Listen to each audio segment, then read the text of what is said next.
નમસ્કાર મિત્રો, આજે તારીખ 17 જાન્યુઆરી 2024।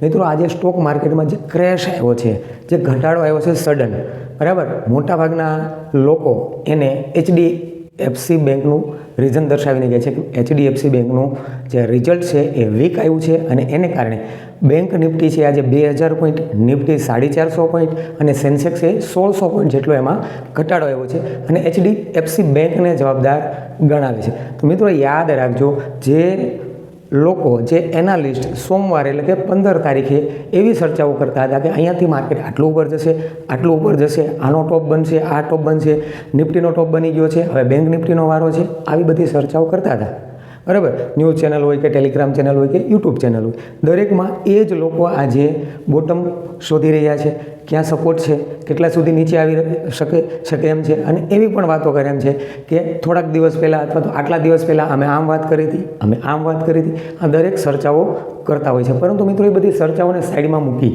બરાબર, માર્કેટમાં વધારો અને ઘટાડો એ માર્કેટનો એક ચક્ર છે, એ તો આવ્યા જ કરશે, પરંતુ માર્કેટ જે છે એની ચાલ, એની બિહેવિયર, એનું વર્તન એ આપણે થોડુંક જાણવાનો આજે પ્રયત્ન કરશું। મિત્રો એક વસ્તુ ખાસ યાદ રાખજો, એક માણસનું મગજ અને માર્કેટ, બરાબર, એ આપણે ક્યારેય પૂરેપૂરું સમજી શકતા નથી, બરાબર, પરંતુ ક્યારેક એનું થોડુંક વર્તન, કોઈ પણ માણસ છે એમ ચાલ્યો જતો હોય, થોડોક પાગલ જેવો હોય તો આપણે થોડોક અંદાજો તો આવી જાય કે આ માણસ એ પાગલ છે, અથવા તો કોઈ એવું એજ્યુકેટેડ પર્સન જ્યારે રસ્તા ઉપરથી પસાર થતો હોય એટિકેટમાં, ત્યારે આપણને ખ્યાલ આવે કે આ કોઈ એજ્યુકેટેડ અથવા તો વેલ એજ્યુકેટેડ પર્સન છે। એવી રીતે માર્કેટનું એક બિહેવિયર હોય છે, બરાબર, અને એ બિહેવિયર જે છે એ સમજવું ખૂબ જ જરૂરી છે। મિત્રો વિડીયો ખાસ એન્ડ સુધી જોજો, જેથી કરીને ખાસ જે ટોપિક છે, ખાસ કરીને આ 5 ટોપિક વિશે આજે આપણે ચર્ચા કરવાની છે। એમાં લાસ્ટ ટોપિક છે મોટા રૂપિયા ઓપરેટર માર્કેટમાં કેવી રીતે ગેમ રમી જાય છે, એના વિશે ખાસ ચર્ચા કરવાની છે, એટલે એન્ડ સુધી જોજો એટલે ખ્યાલ આવશે। તો મિત્રો સૌપ્રથમ આપણો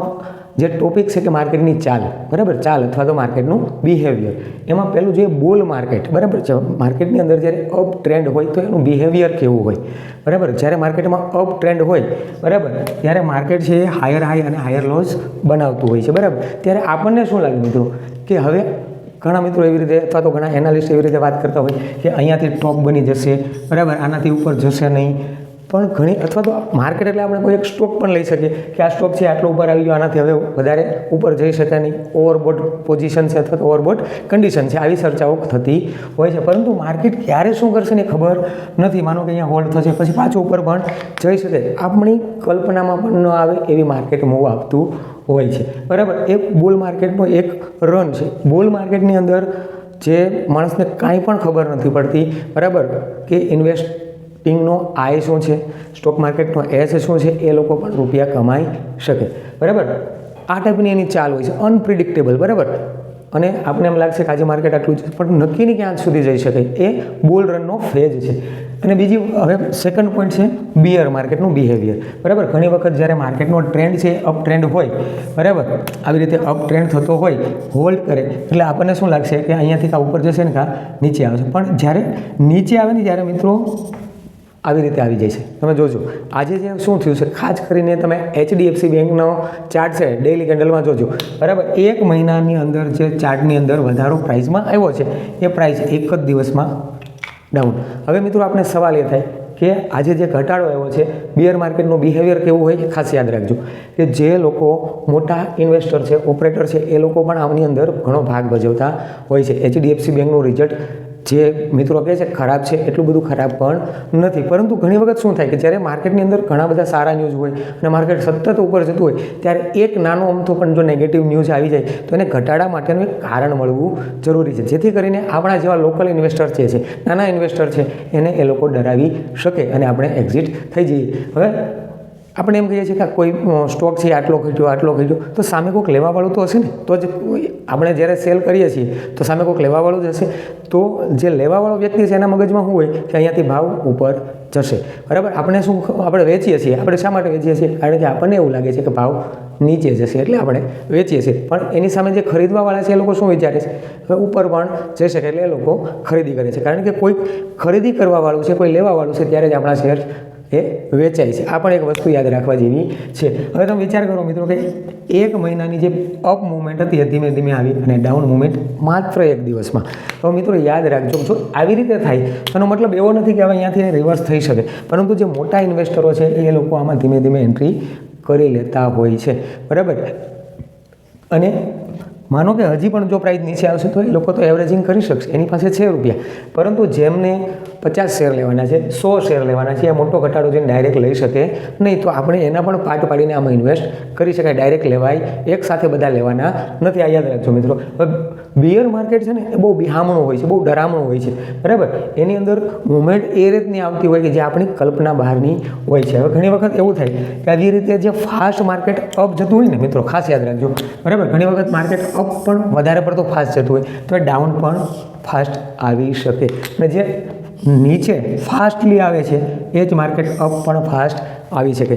હવે યાદ રાખજો મિત્રો કે જે માર્કેટમાં અથવા તો કોઈ સ્ટોકમાં પ્રાઇસ ધીમે ધીમે ઉપર જાય એ નીચે પણ ધીમે ધીમે આવી શકે, આ યાદ રાખજો, બરાબર. હવે માર્કેટ, બુલ માર્કેટ અને બિયર માર્કેટના બિહેવિયર છે અનપ્રિડિક્ટેબલ હોય છે, પરંતુ આપણે આપણા મગજને શાંત રાખી અને જો લોંગ ટર્મની ગણતરી હોય તો બહુ કોઈ ડરવાની જરૂર છે જ નહીં, બરાબર. હવે ખાસ આપણે જોઈએ માર્કેટ કેપ વાઇઝ મૂવમેન્ટ, બરાબર. હવે જ્યારે બુલ માર્કેટ હોય ત્યારે જે ફંડામેન્ટલી સ્ટ્રોંગ નથી સ્ટોક, બરાબર, સ્મોલ કેપના સ્ટોક હોય, એ કંપનીની ફંડામેન્ટલ બરાબર ન હોય, રિઝલ્ટ બરાબર ન હોય, એ સ્ટોક પણ એવી મૂવમેન્ટ આપે 5-5, 6-6%, 8-8% સ્ટોક છે એ મૂવમેન્ટ આપતા હોય છે. ત્યારે શું થાય, તમે કોઈ પણ શેર લઈ લો બુલ માર્કેટમાં, એ ચાલે.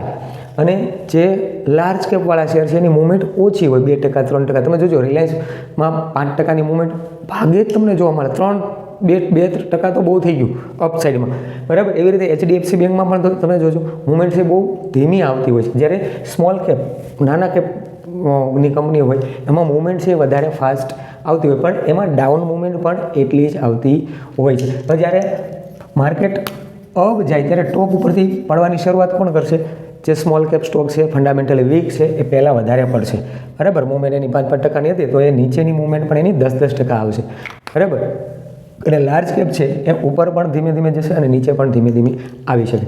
હવે માનો કે માર્કેટ છે એક નીચે આવ્યું, પછી ઉપર જવાની જ્યારે શરૂઆત કરે ત્યારે સૌ પ્રથમ શરૂઆત કોનાથી થશે? જે લાર્જ કેપ સ્ટોક છે એ જ માર્કેટને ઉપર ઉઠાવી શકે, બરાબર. એ ચાલવાની શરૂઆત કરે, એ હાફ એનું મેરેથોન પૂરું કરે ને ત્યારે સ્મોલ કેપ અથવા તો ફંડામેન્ટલી વીક સ્ટોક્સથી ધીમે ધીમે ચાલવાનું શરૂ કરશે. અને જ્યારે માર્કેટ ટોપ ઉપર હોય ત્યારે થોડાક ઉછળકૂદ વધારે કરતા હોય છે અને એ નીચે પણ જલ્દી આવી જતા હોય છે. આ થઈ માર્કેટ કેપ વાઇઝ મુવમેન્ટ. હવે મિત્રો જોઈએ સેક્ટર વાઇઝ મુવમેન્ટ. માર્કેટની અંદર જેમ તેજી અને મંદી, બુલ માર્કેટ, બિયર માર્કેટનું જેમ સાયકલ હોય એમ માર્કેટમાં અમુક સેક્ટરની પણ સાયકલ આવતી હોય છે, બરાબર. ક્યારેક માર્કેટની અંદર આજે જે ઘટાડો એ બેન્કિંગને લીધે આવ્યો છે, એમ બેન્કિંગ સેક્ટરની અંદર પણ બાઇંગ આવે ત્યારે માર્કેટ એના કારણે પણ ઉપર જઈ શકે. એવી રીતે ઓટો સેક્ટર છે, ફાર્મા સેક્ટર છે, બરાબર, રિયલ એસ્ટેટ સેક્ટર છે. આવી રીતે અલગ અલગ સેક્ટરની અંદર જ્યારે અલગ અલગ મૂવમેન્ટ, ખાસ કરીને IT સેક્ટરની એવું છે, આ અમુક સેક્ટર એવા છે જે માર્કેટને એની ઇફેક્ટ પડતી હોય, સેક્ટર વાઇઝ મૂવમેન્ટ પણ થતી હોય છે. માનો કે જ્યારે આપણે કોઈ પણ ઇન્વેસ્ટમેન્ટ કરવાનું હોય ત્યારે અમુક સેક્ટર, કયા સમયે કયું સેક્ટર ડાઉન છે, કયા સમયે કયું સેક્ટર છે એમાં અપ મૂવમેન્ટ છે, માર્કેટમાં એનો માહોલ કેવો છે પણ થોડુંક આપણે જોઈએ અને પછી ઇન્વેસ્ટ કરવું જોઈએ. હવે લાસ્ટ છે મિત્રો મોટા રૂપિયા. ઓપરેટર ક્યારે એન્ટર થાય, બરાબર, એના માટે મિત્રો ન્યૂઝ થોડાક જોતા રહેવા જરૂરી છે. ન્યૂઝ એટલે જે લખાઈને જે ન્યૂઝ આવે છે, બરાબર, ન્યૂઝ ચેનલ ઉપર કોઈ બોલીને જે ન્યૂઝ કહેતા હોય એની અંદર હોઈ શકે, પણ બધું એમાં સાચું હોતું નથી. મિત્રો યાદ રાખજો, અમુક સ્મોલ કેપની કંપની હોય એમાં ન્યૂઝ બનાવવામાં આવે છે, એનો પ્રાઇસ ઉપર લઈ જવા માટે ન્યૂઝ બનાવવામાં આવે છે. ઓપરેટર ગેમ ક્રિએટ કરી અને એનો પ્રાઇઝને ઉપર લઈ જવા માટેની એક આખી ગેમ પણ અમુક નાના સ્ટોકમાં આવી થતી હોય છે. એટલે મિત્રો જ્યારે તમારે જો લોંગ ટર્મ ઇન્વેસ્ટમેન્ટ કરવું હોય તો એની માર્કેટ કેપ છે મિનિમમ 5,000 કરોડ ઉપર તો રાખ હોય એવામાં જ ઇન્વેસ્ટ કરવું. અને જો વધારે વળતરની ઈચ્છા હોય અને આપણી જો એજ થોડીક ઓછી હોય તો હાઈ રિસ્કી સ્ટોકમાં પણ તમે જઈ શકો, પરંતુ ફંડામેન્ટલી સ્ટોક છે એ સ્ટ્રોંગ હોવા જોઈએ અને એનું માર્કેટ કેપ છે બહુ વધારે ન હોવું જોઈએ. માનો કે રિલાયન્સ છે, એમાં આપણે ઇન્વેસ્ટમેન્ટ કરશું તો એમાં આપણને મળીએ કે, બરાબર, પરંતુ એની અંદર જે મૂવમેન્ટ છે એ મિડ કેપ અને સ્મોલ કેપ જેટલી મૂવમેન્ટ એમાં આવે નહીં. આ ખાસ યાદ રાખજો. અને ઓપરેટર લોકો જે છે એની ખરીદી છે ધીમે ધીમે થતી હોય અને એ લોકો સેલ છે ને એ એક સાથે કરે, બરાબર. માનો કે ઓપરેટર HDFC બેંકમાં મહિના પહેલાં એન્ટર થયો છે, એ એની એવરેજ પ્રાઇસ છે એ માનો કે અહીંયા 1500થી એને બાઇંગ કરવાનું શરૂ કર્યું છે અને 1700 એ લોકો એક સાથે ખરીદી કરતાં કરતાં એની એવરેજ 1600 રૂપિયાની થઈ હોય અને એક સાથે એ લોકો 1700માં નીકળી જશે. એક સાથે નીકળશે એટલે માર્કેટ શેરની પ્રાઇસ છે ઘણી બધી ડાઉન આવશે. પછી એ લોકો શું કરશે, ધીમે ધીમે ઇન્વેસ્ટ કરવાનું શરૂ કરશે અને આપણે શું કરશું, નીચે આવ્યું નીકળી ગયા, અહીંયાથી આપણે લીધા હશે, ટોપ ઉપરથી ઘણા લીધા હશે, નીકળી જશે લોસ લઈને, બરાબર. અને બીજી વખત પાછા એન્ટર થશું ક્યારે, કે જ્યારે માર્કેટ પ્રાઇસ ઉપર જશે ને ત્યારે આપણે એન્ટર થશું કે ના હવે સેફ ઝોન છે, પણ પાછું ત્યાંથી પાછું નીચે આવી શકે. તો મિત્રો આ ઇન્વેસ્ટમેન્ટ માટેની અમુક જે બાબતો છે, જે વાતો છે એ ખાસ યાદ રાખજો અને આ વિડીયો જો તમને હેલ્પફુલ થયો હોય તો વિડીયોને લાઇક કરવાનું ભૂલતા નહીં. Thank you.